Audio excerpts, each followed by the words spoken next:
નમસ્કાર દોસ્તો, ભડકોમાં આપ સૌનું સ્વાગત છે।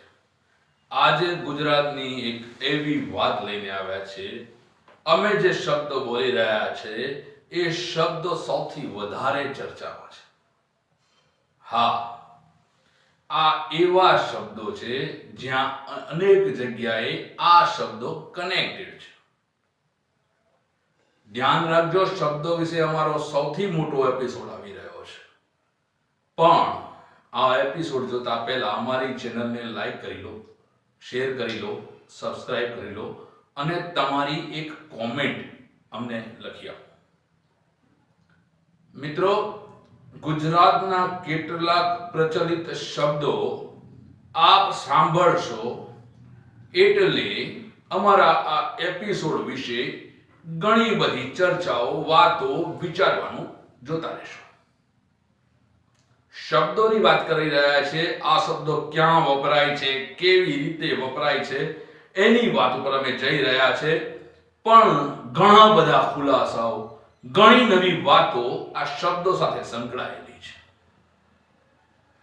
માટે જ તમને કહું છું કે અમારા આવનારા નવા એપિસોડને જોવા માટે ચેનલને લાઈક, શેર, સબસ્ક્રાઇબ કરી અને એક કોમેન્ટ જરૂરથી કરજો। હા, હમણાં પ્રચલિત થઈ રહ્યા છે કેટલાક શબ્દો જેનું નામ છે, શબ્દો સાંભળજો મિત્રો: કોથળો, કટ્ટુ, ખોખું, પોટલી। સમજો આ શબ્દો ક્યાં વપરાય છે। તમને અંદાજ આવી ગયો હશે, દર્શક મિત્રોને અવશ્ય અંદાજ આવી જાય છે, પણ કોને કોને આ અવાજની વાત, આ અંદાજની વાત ખબર પડે છે એ જોવા માટે અમારી ચેનલને લાઈક કરજો, શેર કરજો, સબસ્ક્રાઇબ કરજો। સાથે સાથે કેટલાક નામ પણ ચર્ચામાં છે: કાળિયો,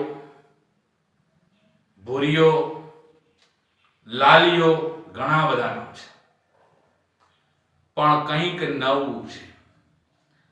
આ શબ્દો વિશે વધારે જાણવા માટે ચેનલને લાઈક કરો, શેર કરો અને સબસ્ક્રાઇબ કરો, કારણ કે આ શબ્દનો અર્થ હોશિયાર માણસોને જલ્દી ખબર પડી જશે। અને જો તમે આ શબ્દોના અર્થ વિશે જાણતા હોય તો આ વિડિયો દરમિયાન કોમેન્ટમાં ખાસ લખજો, કારણ કે ભડકો કંઈક નવું લઈને આવે છે।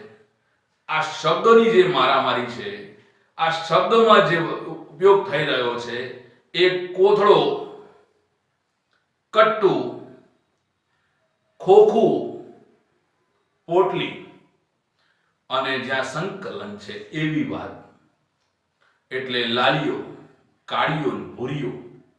સમજી જજો મિત્રો। તમને જો આ શબ્દો વિશેની સમજણ પડી હોય તો કોમેન્ટમાં જરૂરથી લખજો।